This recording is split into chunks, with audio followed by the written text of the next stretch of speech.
ഒരു കാലത്ത് വീട്ടിലെ പ്രസവം എന്നത് അനായാസം നടന്നുന്ന ഒരു പ്രക്രിയയായിരുന്നു. കാലം പിന്നിട്ടപ്പോൾ അത് കച്ചവടവൽക്കരണത്തിന്റെ ഭാഗമായി തീർന്നപ്പോൾ നമ്മുടെ അക്കിഷിന്റെ ചുണക്കുട്ടികൾ ധീരതയോടെ വീട്ടിലെ പ്രസവം എന്നത് നിസ്സാരമാണെന്ന് ഓരോ ജനത്തെയും ബോധ്യപ്പെടുത്തിക്കൊണ്ട് അക്കിഷിന്റെ ചുണക്കുട്ടികളാണ് ഇന്ന് നിങ്ങളുടെ മുന്നിൽ ഈ വേദിയിൽ നിൽക്കുന്ന. ഹായ് എവരിവൺ, അപ്പൊ പുതിയൊരു വീഡിയോയിലേക്ക് സ്വാഗതം. അപ്പൊ ഞാൻ ഇന്ന് വന്നിരിക്കുന്നത് വീട്ടിലെ പ്രസവം, അതാണല്ലോ ഇപ്പൊ ട്രെൻഡ്. വീട്ടിലെ ഊണ് എന്ന് പറഞ്ഞിട്ട് ഒരു ബോർഡ് വെച്ച് കഴിഞ്ഞാൽ മലയാളികൾ എന്ന് പറയുന്നത് ജപ്പാനിൽ നിന്ന് വരെ ആണെങ്കിലും വരുമല്ലോ. അതുപോലെയാണ് ഇപ്പോ നമുക്ക് ഈ വീട്ടിലെ പ്രസവം എന്ന് പറയുമ്പോൾ ആൾക്കാർ ഓടി ചെല്ലുവാണ്.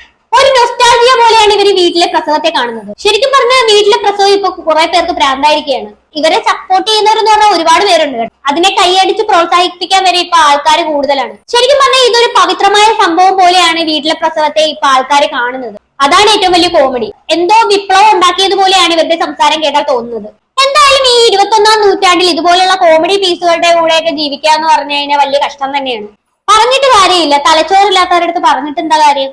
കുറച്ച് ദിവസങ്ങൾക്ക് മുമ്പ് ഞാനൊരു വീഡിയോ ചെയ്തിട്ടുണ്ടായിരുന്നു. വീട്ടിൽ പ്രസവിച്ച ആ ഒരു കുഞ്ഞിന് ബർത്ത് സർട്ടിഫിക്കറ്റ് കിട്ടാതെ മാതാവും പിതാവും കൂടെ തേരാപ്പാര അലയുന്നത്, അത് വലിയ വാർത്തയായതായിരുന്നു. എല്ലാവരും ശ്രദ്ധിച്ചു കാണുമെന്ന് വിചാരിക്കുന്നു. ഇന്ന് വീണ്ടും ഈ ഒരു കേസ് എടുക്കാൻ കാര്യം എന്ന് പറഞ്ഞു കഴിഞ്ഞാൽ, ഇന്നലെ ഫേസ്ബുക്ക് വെറുതെ സ്ക്രോൾ ചെയ്ത് പോയിക്കൊണ്ടിരുന്ന സമയത്താണ് ഈ ഒരു ന്യൂസ് കണ്ടത്. വീട്ടിൽ വെച്ച് പ്രസവിക്കുന്ന സ്ത്രീകളെ ആദരിക്കുന്ന ഒരു പരിപാടിയാണിത്. അത് കണ്ടപ്പോ രണ്ട് വർത്താനം പറയണമെന്ന് തോന്നി. അപ്പൊ നമുക്ക് ആദ്യം ആ പരിപാടിയുടെ ചില ഭാഗങ്ങളൊന്ന് കണ്ടുനോക്കാം. ഈ ഒരു ദിവസത്തിൽ പ്രത്യേകം അഭിനന്ദനം അറിയിക്കുന്ന ഒരു കൂട്ടം ആളുകളാണ് ഇവർ. നിങ്ങളോടൊപ്പം പഠിക്കുകയും തിരിച്ചറിവ് നേടുകയും.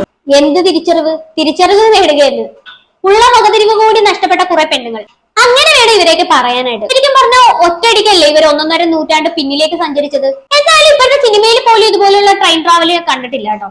എന്തായാലും കൊള്ളാം, ബാക്കി കൂടെ കണ്ടുനോക്കാം.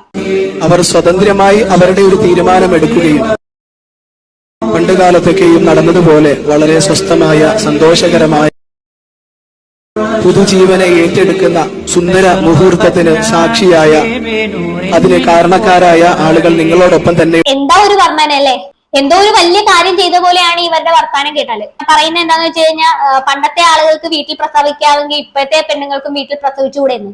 ഞാനൊരു കാര്യം ചോദിച്ചോട്ടെ, അങ്ങനെയാണെങ്കിൽ പണ്ടത്തെ ആൾക്കാർ കാളവണ്ടിയിലും കുതിരവണ്ടിയിലും ഒക്കെയാണ് ആൾക്കാർ സഞ്ചരിച്ചുകൊണ്ടിരുന്നത്. അങ്ങനെയാണെങ്കിൽ നാളെ തൊട്ട് നിങ്ങൾ അതുപോലുള്ള വാഹനങ്ങളിൽ സഞ്ചരിക്കും. ഈ പെട്രോളും ഡീസലും എന്ന് പറയുന്നത് മാരക കെമിക്കലുകളല്ലേ. നമ്മൾ അക്യുപഞ്ചറുകാർ അതൊന്നും ഉപയോഗിക്കാൻ പാടില്ല.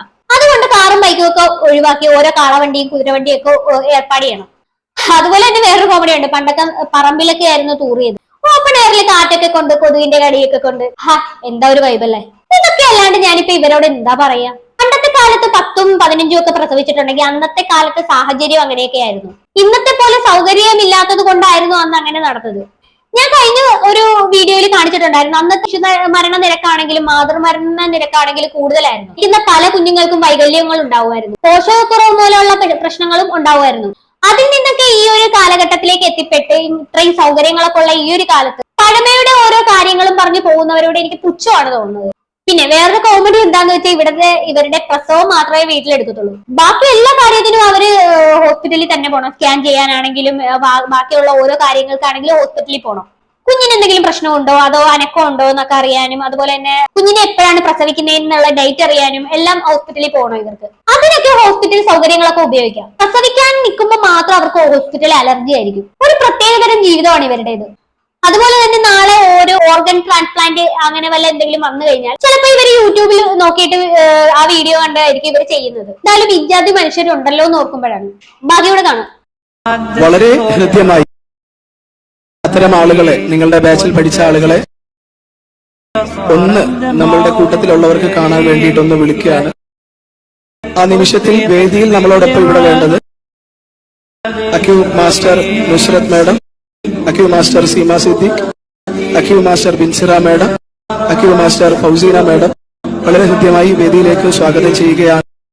ഈ വനിതാ നേതൃത്വത്തിന്റെ ഒപ്പം നിങ്ങളൊന്ന് അറിയാൻ, അവരെ ഒന്ന് ആദരിക്കാനായി വേദിയിലേക്ക് ഈ ബാച്ചിൽ നിന്നും ഹോം ബർത്ത് നടന്ന പ്രിയപ്പെട്ട സഹോദരിമാരെ വേദിയിലേക്ക് ക്ഷണിക്കുകയാണ്. ചില ആളുകളുടെ പേരുകൾ വായിക്കാം. ഷർബീന ഷഹീം തൃശൂർ, ഫാത്തിമത്തു ജസ്ന, നസ്നി ഷിറിൻ കണ്ണൂർ, റബീഹ തിരൂർ, വഹീദ ഷിഹാബ്, ഫർസാന ഷുക്കൂർ, മുക്കം. അപ്പൊ ആയിഷ, ഖദീജ, ഫർസാന എല്ലാവരും വേഗം വന്നട്ടെ.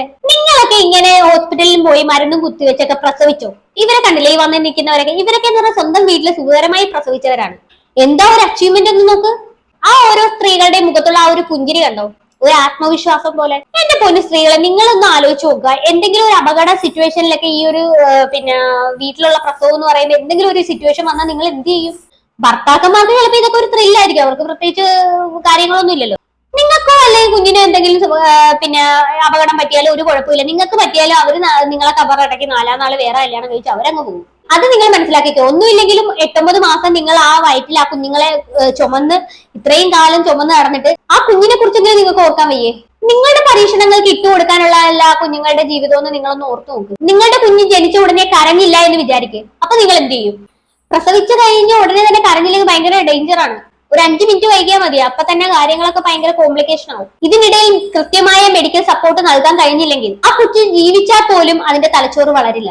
പിന്നെ ജീവിതകാലം മുഴുവൻ ആ കുടുംബത്തെ ആ ഒരു കുട്ടി ഒരു വലിയ സങ്കടം തന്നെയായി മാറും. തലച്ചോറിലേക്ക് ആവശ്യത്തിൽ ഓക്സിജൻ കിട്ടാത്തത് കൊണ്ടാണ് ഇങ്ങനെ സംഭവിക്കുന്നത്. കുറച്ചു മിനിറ്റുകൾക്കുള്ളിൽ ഒരാളുടെ ജീവിതം മാറി മറിയുന്ന സംഭവം തന്നെയാണത്. ആ സമയത്ത് നിങ്ങൾ ഹോസ്പിറ്റലിലാണെങ്കിൽ ആ കുഞ്ഞിന്റെ ആ ഒരു മെഡിക്കൽ സപ്പോർട്ട് അടക്കം എല്ലാം, ഓക്സിജൻ കാര്യങ്ങളെല്ലാം അവിടെ നിന്ന് കിട്ടും. എല്ലാ ചികിത്സകളും നൽകി ആ പൂർണ്ണ ആരോഗ്യത്തോടെ തന്നെ ആ കുഞ്ഞിനെ പുറത്തേക്ക് കൊണ്ടുവരാൻ പറ്റും. ഇല്ലെങ്കിലുള്ള അവസ്ഥ നിങ്ങളൊന്ന് ആലോചിച്ച് നോക്ക്. ഇത് കേൾക്കുന്ന കുറച്ചു പേര് പറയും ഹോസ്പിറ്റലിൽ ജനിക്കുന്ന കുട്ടികൾക്കും പ്രശ്നങ്ങൾ ഉണ്ടാവാറില്ലെന്ന്. ഉണ്ടാവാറുണ്ട്, പക്ഷെ അത് താരതമ്യേന വളരെ കുറവാണ്. ശരിക്കും പറഞ്ഞു കഴിഞ്ഞാൽ ഇന്നത്തെ കാലത്ത് ശിശുമരണ നിരക്കാണെങ്കിലും മദർ മരണ നിരക്കാണെങ്കിലും കുറയുന്നതിന്റെ കാരണം എന്ന് പറഞ്ഞാൽ ഇന്ന് ഹോസ്പിറ്റലിൽ ഇന്നത്തെ കാലത്ത് ഒരുപാട് സൗകര്യങ്ങളും കാര്യങ്ങളും കിട്ടുന്നത് കൊണ്ട് മാത്രമാണ്. അതെങ്കിലും ഒന്ന് മനസ്സിലാക്കുന്നത് വളരെ നല്ലതാണ്. ബാക്കി കണ്ടു. ഒരു കാലത്ത് വീട്ടിലെ പ്രസവം എന്നത് അനായാസം നടന്നുന്ന ഒരു പ്രക്രിയയായിരുന്നു. കാലം പിന്നിട്ടപ്പോൾ അത് കച്ചവടവൽക്കരണത്തിന്റെ ഭാഗമായി തീർന്നപ്പോൾ നമ്മുടെ അക്കിഷിന്റെ ചുണക്കുട്ടികൾ ധീരതയോടെ വീട്ടിലെ പ്രസവം എന്നത് നിസ്സാരമാണെന്ന് ഓരോ ജനത്തെയും ബോധ്യപ്പെടുത്തിക്കൊണ്ട് അക്കിഷിന്റെ ചുണക്കുട്ടികളാണ് ഇന്ന് നിങ്ങളുടെ മുന്നിൽ ഈ വേദിയിൽ നിൽക്കുന്ന ആ സുന്ദര നിമിഷത്തിന് നമ്മൾ ഏവരും സാക്ഷിയാകുന്നു എന്ന ഒരു യാഥാർത്ഥ്യം കൂടി നമ്മൾ മനസ്സിലാക്കേണ്ടിയിരിക്കുന്നു. നിങ്ങളൊന്ന് ആലോചിക്കുക, പ്രസവിക്കുന്നതിന് അവാർഡൊക്കെ കൊടുക്കുന്ന ഞാൻ ആദ്യമായിട്ടാണ് കാണുന്നത്. ഇനി എന്തെല്ലാം കാണേണ്ടി വരുമോ എന്തോ. ബാക്കി കണ്ടോ. ഷെർബീന പടത്തിന്റെ ഡെലിവറി കഴിഞ്ഞിട്ട് ഇപ്പൊ 5 ദിവസമേ ആയിട്ടുള്ളൂ കേട്ടോ. അവിടെ നുസ്രത് മേഡത്തോട് ചേർന്ന് നിൽക്കുന്ന ആളാണ് ഷെർബീന മേഡം, തൃശ്ശൂര്. 5-ാം ദിവസം 6-ാം ദിവസത്തെ കുട്ടിയാണ് ആ കയ്യിലുള്ളത്. ഇതൊരിക്കലും ഒരു ഹോം ബർത്ത് പ്രൊമോഷനോ ഹോസ്പിറ്റൽ ബർത്ത് പ്രൊമോഷനോ ഒന്നുമല്ല, മറിച്ച് തിരിച്ചറിവുള്ള ആളുകൾക്ക് അവർക്ക് സ്വസ്ഥമായി തീരുമാനമെടുക്കാനുള്ള പൗരന്റെ അവകാശമാണ്. അതെ അതെ, പ്രൊമോഷൻ അല്ലെന്ന് കണ്ടാൽ തന്നെ മനസ്സിലാവും. പ്രസവം കഴിഞ്ഞുള്ള എല്ലാ സ്ത്രീകളെയും കൊണ്ട് പിടിച്ചു നിർത്തിയതിനു ശേഷം പറയോ പ്രൊമോഷൻ അല്ലാന്ന്. പിന്നെന്താ പറഞ്ഞത് ഇതെല്ലാവരുടെ അവകാശമാണെന്ന്. എന്തായാലും ഈ അക്യൂപഞ്ചറുകാരുടെ ഒരു ഫാന്റസി നോക്കണേ. എന്തായാലും വളരെയധികം സന്തോഷമുണ്ട് ഈ ഒരു മുഹൂർത്തത്തില് ഇവരെ നമുക്കെല്ലാവർക്കും ഇങ്ങനെ ഒരുമിച്ച് കാണാൻ.